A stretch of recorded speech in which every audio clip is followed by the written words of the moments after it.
सुभान अल्लाह। ये हाथ से बना हुआ मॉडल, फोम से बना हुआ ये मॉडल है। कितनी महारत से इन्होंने मस्जिद की शक्ल बना रखी है। सुभान अल्लाह। ये फ़िरोज़पुर रोड फैक्ट्री की एक मस्जिद है। मैं वहाँ पर हूँ, नमाज़ पढ़ने आया तो देखा मॉडल बना हुआ, तो मैंने कहा चलो आप साथियों को दिखा दूँ।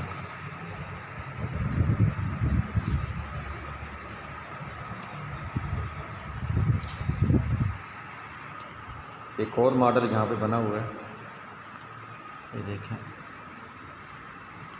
ये मस्जिद के अंदर रखा हुआ है इन्होंने। ये फोम का बना हुआ सारा। ये खाना काबा मस्जिद अल हराम इन्होंने बनाई हुई है। सुभान अल्लाह।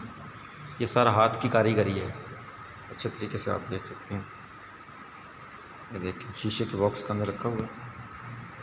ये इन्होंने दरवाज़ा भी बनाया हुआ है, और ऊपर से आप देखें ये इन्होंने बनाया हुआ सारा बरामदा टाइप्स। मस्जिद के सारे दरवाजे बनाए हुए हैं, फोम का बना हुआ। फोम जो होता है, ये मस्जिद अल हराम है। लाइट भी है इसकी, ये नहीं पता कि कौन सी लाइट सी है।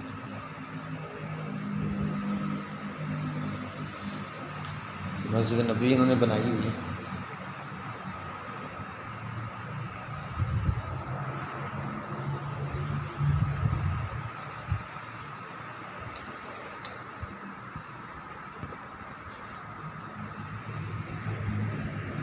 हाथ का कमाल है सारा।